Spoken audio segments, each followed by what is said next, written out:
So, good evening, sir. This is Junel Laureta from BSIT3J. Then, ipapakita ko po if yung ginawa ko pong laboratory exam po sa PF102, which is itong food na to. Then, PF last name. Siya. Yung sabi dito, login registration. So, ito po yung login ko. Then, punta po tayo sa design. So, ito po yung design niya. Then, sa registration, double click lang natin. Then, double click. So, ito po yung registration. Then, ito po yung main.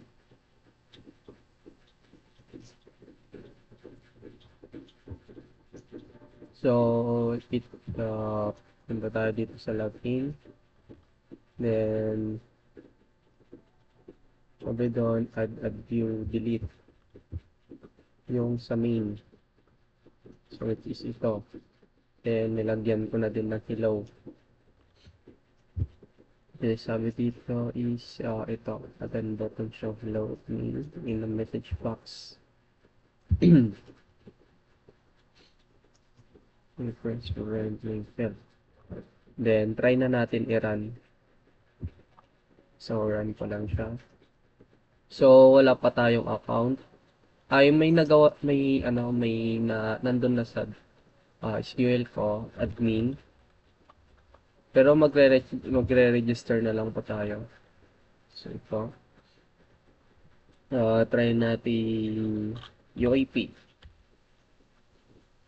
Yung user ay Junel na lang, Junel. Yeah. Palayaw ko po yan, sir. Then, copy ko na lang. Then, lagyan ko na lang siya ng 143. Then, register. May magpapakita po siyang ganito. Registration successful, you can log in now. So, okay lang po natin. Then, mapuproceed na po tayo sa login. So, yung niregister natin is i-login lang po natin. So, dyan. Then, Junel 123. So, login. Login successful. So, yung login successful na po. Okay lang po natin.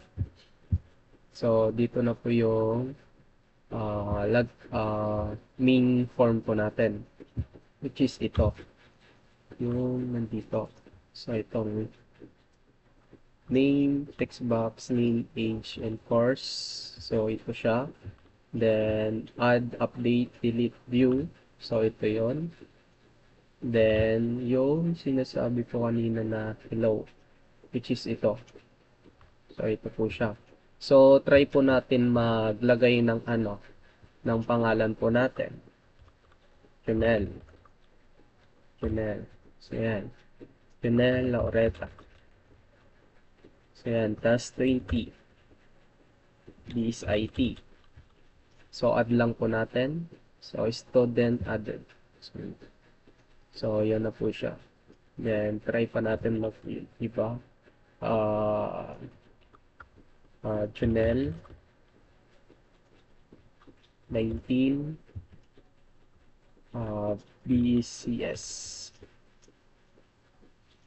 So, add lang natin. So, yan. So, pwede natin siyang i-update. So, click lang natin to. Then, update lang natin. So, click lang natin to. So, pwede natin i-bind nito. Gawin natin HM. So, update lang natin. So, ayan. Na-update na siya. Then, dito sa update din natin. Laureta. Then,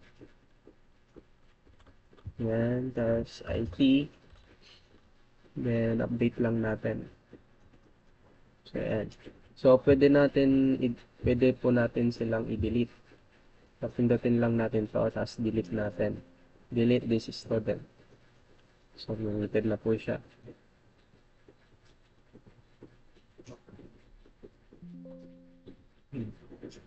Ito siyang delete. Then, try natin ulit. Lauret Tuniel, Laureta, tapos 20 is IP. Then, add lang natin. So, hello student. Hello Juniel Laureta. Kapag wala ka pong nilagay dyan is hello student lang po yung nakalagay. So, kapag pinindot mo po yung dito, is magpapakita po yung pangalan mo. Is ito.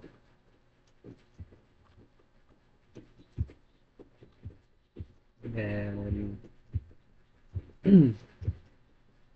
so mag-add pa tayo ng iba. Mag-add. 522 this IP. Natin yan. Add. Present added. Delete natin. Then view all.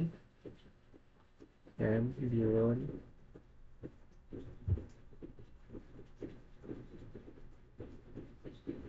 Then delete natin.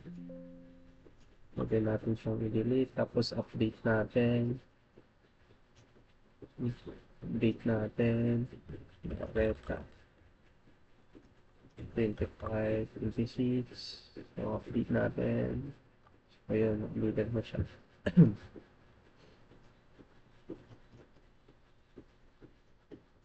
Then, click natin to. Hello, Juniel, Malalalakat. Okay lang natin.